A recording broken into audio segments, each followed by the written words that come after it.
Buckle up securely and join us as we journey a million years into the past, a time when our planet was swarming with strange creatures and exciting attractions lurked around every corner.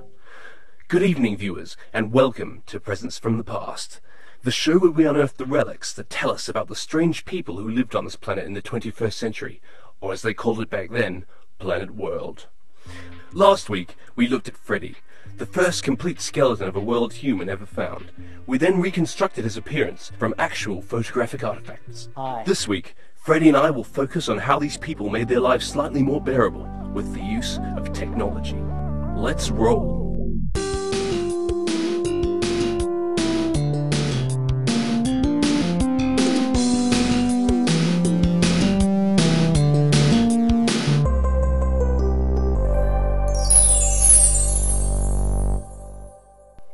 Before our ancestors hunted them to extinction for their ivory, the humans used contraptions like these to shuffle about the planet.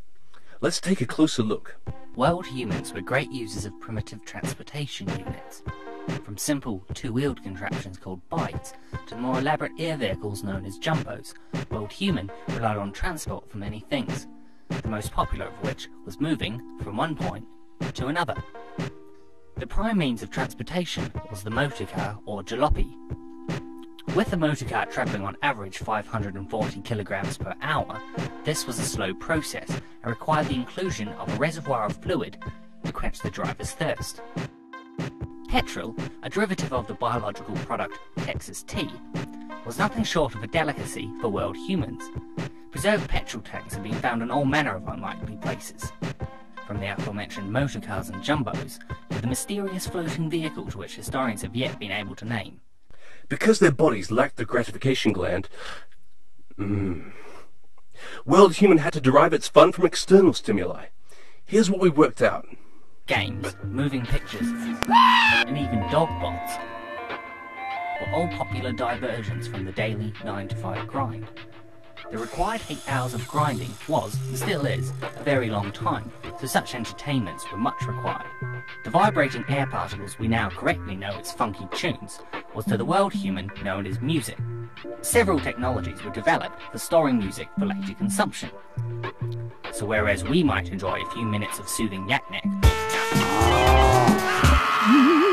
or get ready for a big night out with a collection of nip-pop tunes, world human might listen to Belgian beat, or even some New Jack Swing. Those were just two examples of this culture's strange and wonderful music. Yes, we'll return after these subliminal messages. Welcome back. It seems that in the dawn of the 21st century, none of humankind's technologies was deemed more important than its computer. A kind of primitive calculator, the infodatatron or computer, was simultaneously an informationizer, an organizer, and a friend. I love you. And like world humans themselves, computers came in all shapes and sizes, big ones and little ones. The computer consisted of 4 main parts: the head of the machine, along with its interface, a monitor, a keyboard, which was used to bang symbolic codes into the machine, and a strange third component which scientists believe may have been used as some sort of holding thing.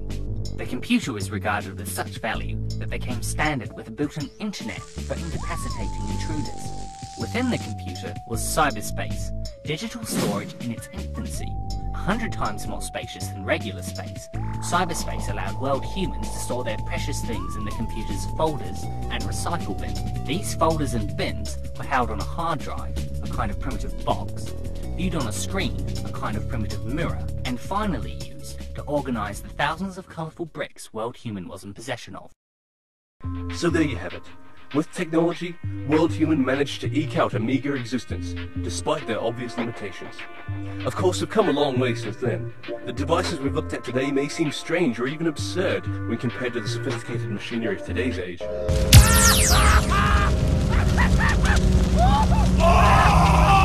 So join us next week, when we'll find out if low-carb diets are effective, or even if they're safe. Until then, this is me, Dick Biscuits, Whoa. and Freddy, saying hasta la pasta.